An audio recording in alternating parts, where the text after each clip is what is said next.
Primeiramente, boa noite a todos da imprensa, a todos os jornalistas, a todos que nos assistem. Nós tomamos uma decisão no Senado Federal na data de ontem, dentro da nossa atribuição constitucional de legislar com bases de critérios, com bases de anseio social, com bases principiológicas, buscando fazer uma mudança na Constituição Federal que busque garantir algo muito simples e muito básico. Eu não quero permitir nenhum tipo de polêmica em torno de um tema que tem uma clareza técnica muito grande. Eu invoco, inclusive, a leitura dessa emenda constitucional, decidida ontem por ampla maioria do Senado Federal, para poder esclarecer que o que nós fizemos ontem no Senado foi garantir que uma lei concebida pelos representantes do povo, nas duas casas do Poder Legislativo, Câmara dos Deputados e Senado Federal, após passar por comissões, por amplo debate, ouvindo-se a sociedade, abordagem de plenário e aprovação de plenário, sancionada por um presidente da República, que esta lei só possa ser declarada inconstitucional pelo colegiado do Supremo Tribunal Federal. Não há absolutamente nada de diferente disso. É algo, inclusive, que na Constituição se tem como princípio desde 1934, que é a reserva de plenário. Eu quero aqui também invocar o artigo 97 da Constituição Federal, que diz que somente os votos da maioria absoluta de um tribunal pode declarar inconstitucional uma lei ou um ato normativo do poder público. Isso é da Constituição Federal. E nós não podemos admitir que a individualidade de um ministro do Supremo Tribunal Federal declare inconstitucional uma lei sem a colegialidade do Supremo Tribunal Federal.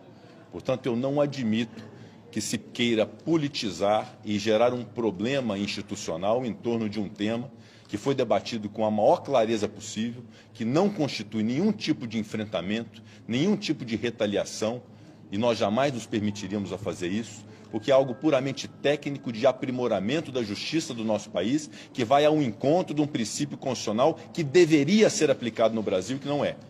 Que é esse princípio de somente a maioria absoluta de um tribunal é que pode declarar a inconstitucionalidade de uma lei. Então é essa a razão de ser dessa emenda à Constituição. E eu quero aqui de novo dizer que o discurso político no Brasil, infelizmente, está muito pobre, muito vazio de argumentos para poder se deixar levar a uma discussão desse nível entre direita e esquerda, entre um presidente e ex-presidente, de um tema dessa natureza, que, repito, é um aprimoramento absolutamente saudável. Eu, mais uma vez, quero aqui provocar todos para a leitura e a compreensão desse instituto, antes que haja qualquer tipo de exploração de cunho político em torno desse tema. Então, nós estamos conscientes do que fizemos ontem no Senado. O Senado fará no próximo ano 200 anos de história, e esses 200 anos de história de muitas contribuições para o país. Recentemente, o Senado se mostrou uma casa muito importante para a consolidação da democracia do nosso país. Eu quero dizer aqui que ninguém e nenhuma instituição tem um monopólio da defesa da democracia no Brasil, porque aqui desse púlpito do plenário do Senado Federal, eu como presidente, defendi o Supremo Tribunal Federal, defendi a Justiça Eleitoral, defendi as urnas eletrônicas, defendi os ministros do Supremo Tribunal Federal, defendi a democracia do nosso país, repeli em todos os momentos as arguições antidemocráticas, inclusive a que consubstanciou o 8 de janeiro com os ataques que nós sofremos. Estivemos unidos nesse propósito, mas isso não significa que as instituições sejam imutáveis ou sejam intocáveis em razão de suas atribuições. Nós estamos aqui promovendo uma busca de equilíbrio entre os poderes, repito, para que uma lei votada no Congresso Nacional, que é formada por representantes do povo brasileiro, não seja desconstituída por ato unilateral de uma pessoa que, por mais importância que tenha como ministro do Supremo Tribunal Federal, não se sobrepõe ao Congresso Nacional, não se sobrepõe ao presidente da República e não se sobrepõe ao colegiado da sua própria casa. Eu reconheço que a inconstitucionalidade é a atribuição do Supremo Tribunal Federal, que é a casa guardiã da Constituição Federal, mas isso se dá por um critério que já existe há muito tempo e que deveria ser respeitado e que é ratificado nessa emenda constitucional, que é o critério da maioria absoluta de seus membros, o que privilegia a colegialidade do Supremo Tribunal Federal.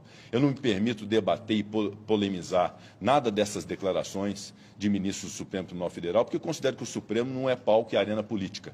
É uma casa que deve ser respeitada pelo povo brasileiro, eu sempre propugnei por isso, que se respeite o Supremo Tribunal Federal, que dá a palavra final sobre conflitos sociais, sobre conflitos jurídicos que são levados a ele para poder decidir. Então, é uma casa que deve julgar, que deve aplicar a justiça, que deve aplicar a Constituição e que todos os brasileiros devem confiar. Então, não me permito fazer um debate político, tampouco receber agressões que gratuitamente eu recebi por membros do Supremo Tribunal Federal em razão de um papel constitucional que eu cumpri de buscar aprimorar a justiça do nosso país através dessa emenda à Constituição.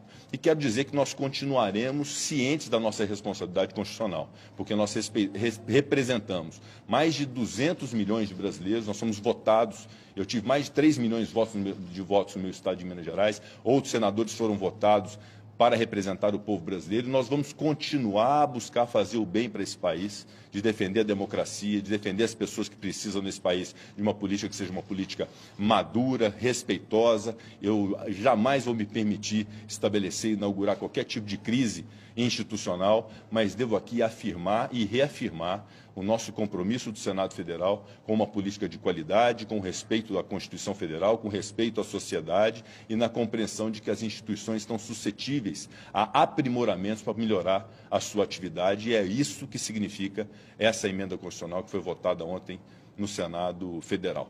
Então fica apenas esse registro, renovando os meus respeitos ao Supremo Tribunal Federal e aos seus membros. Eu tenho certeza da coragem cívica e do papel importante do Supremo Tribunal Federal em relação ao Brasil, mas devo afirmar que o Senado tem a mesma coragem cívica e o mesmo compromisso com o Brasil. E para você que não sabe o que vai acontecer agora no próximo dia 10, compartilhe esse vídeo com o máximo de pessoas possíveis.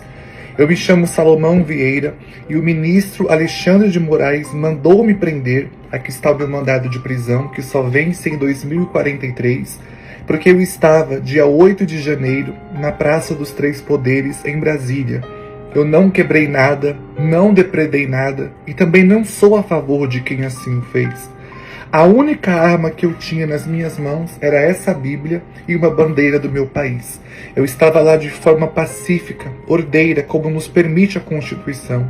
Depois do dia 8 de janeiro, diversos mandados de prisão de forma totalmente anticonstitucional foram emitidos, inclusive o meu. Eu estou respondendo por diversos crimes, organização criminosa, terrorismo, golpe de Estado e aí vai, crimes que eu não cometi.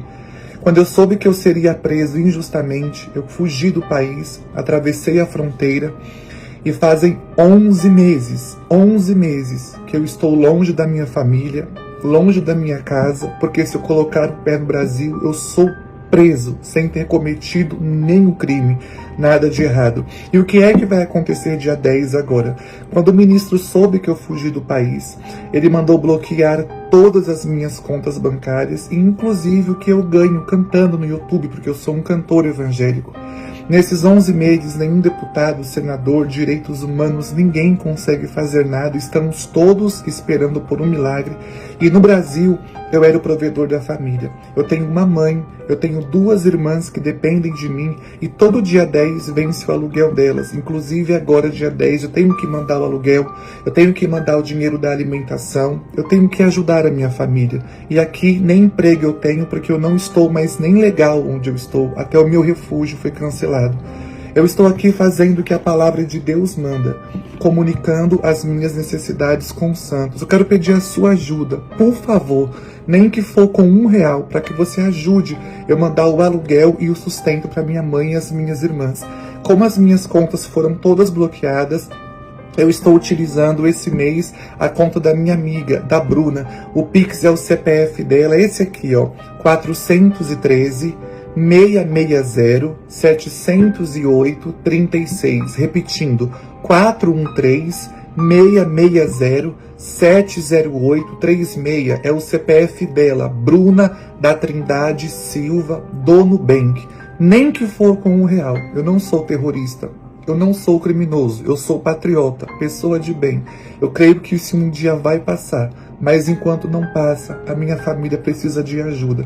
R$1 eu te peço, para você pode ser pouco, para mim faz toda a diferença para conseguir ajudar quem precisa de mim. Que Deus te abençoe, faça sua doação e se você puder, mande esse vídeo para alguém que possa estar ajudando a minha família também. Deus abençoe.